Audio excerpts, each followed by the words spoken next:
Good evening, everyone. When NMU and Michigan Tech hockey play, throw out all the records and rankings because you know it'll be an entertaining hockey game. On Friday night, the Wildcats and Huskies earned a 3-3 tie in Marquette. And to finish off the first home-and-home series, both squads squared off again last night in Houghton. Both teams getting ready to go. They're on the ice. In the first period, after a Robbie Payne goal, Luke Eibler, who made his return on Friday night, scores with just 11 seconds remaining to give NMU the 2-0 lead. With 1 minute and 6 seconds into the second period, it's Tyler Heinonen for the Huskies. He gets his 7th goal of the season, 2-1 NMU. The Huskies outshot the Cats in the second period, though. CJ Ike finds Dylan Stamen, and we're tied at 2. Wildcats are on the power play next, and they're in front of the net. John Seymour to Darren Nowick, who taps it in, and we're tied at 3. Now, this game went back and forth. The second period featured 5 goals between the two teams. Brent Baltus makes it 4-3 Michigan Tech off the feed by Alex Patan.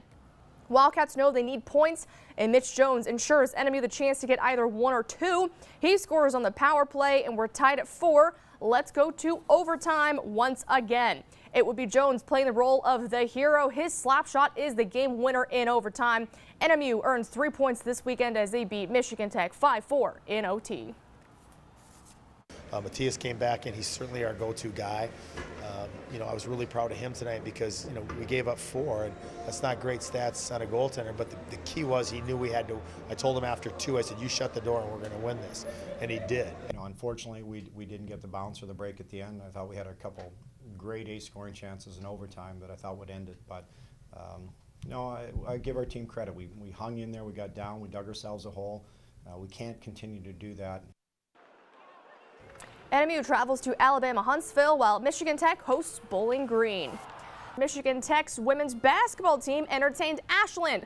Late first half, Danielle Blake spots Jillian Ritchie floating down the lane. Huskies had a 35-14 advantage at the half, and they started the game with a 27-5 run.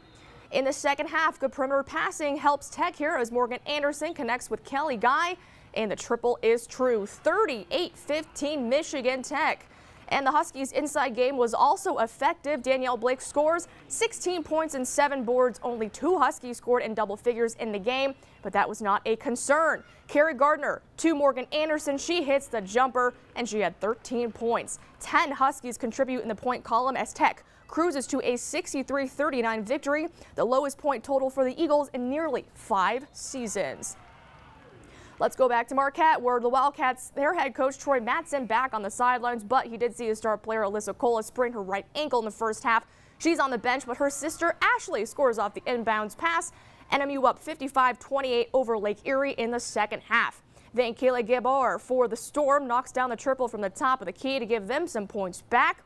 Now, off a miss by Abby DeBruin from the corner, Brie Gasperovich had a great game, gets the rebound and the putback. She led all scorers with 26 points and 13 rebounds as NMU earns the 72-47 win over Lake Erie. Second half action for the Michigan Tech men. They're up 62-55 on Ashland. Ben Stelzer misses a shot, but check out the hustle by Troy Hecht to chase down the loose ball and keep possession for the Huskies. Michigan Tech did not score on its next attempt, but following an Ashland air ball, Jordan Chartier inside to Kyle Stankowski. He backs down and flips in the jump hook. Huskies out in front 64-55. He had 14 points. Next, Eagles possession. Chartier knocks the ball away. Ben Stelzer gets the back ball to Chartier. And a short time later, Stelzer misses, but Stankowski sticks the putback. Tech gets the margin back to double digits. Stelzer paced all scores with 22 points, and the Huskies record the weekend sweep 79-69 over the Eagles. The NMU men looking for their first win in 4 games. In the first half off the inbounds pass, Nick Deitch from Lake Erie scores to make it 8-6 Storm. But back come the Wildcats. Marcus Hall to Larry Taylor down low. He gets the bucket, and we're all tied up again at 8.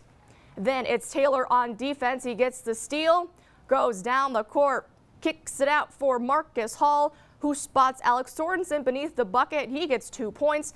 NMU retakes the lead. Wildcats finish on a 19-9 run. They went 10 of 10 from the free throw line to earn the 62-50 win over Lake Erie. Jordan Perez led the Wildcats with 17 points. Michigan Tech and NMU women's and men's basketball 4-0 on the day. A boys basketball makeup game as top-ranked Marquette visits second-ranked Gladstone. Redmond get the early jump as Brett Beauchamp nails the triple. He made 6 three-pointers in the game to finish with 18 points.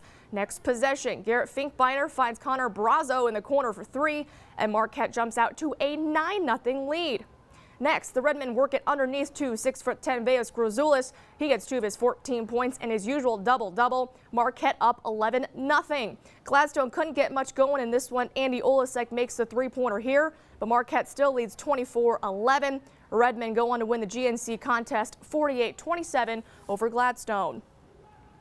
Back up to Houghton, the final day of the U.S. National Cross Country Skiing Championships at Michigan Tech saw the freestyle sprints 1.5 kilometers. This is the women's final. Bib 103 Rosie Brennan takes the early lead. She had a strong week and would not give up the top spot, crossing the finish line in just over 4 minutes. Former NMU Wildcat Caitlin Gregg, who won last Sunday's event, came in second, while Jenny Bender from Bridger Ski Foundation was third. In the men's race, the winner was Dakota Blackhorse Von Jess from Bend Endurance Academy in 3.5 minutes, followed by APU Nordic Ski Center's Tyler Cornfield and Reese Hanneman.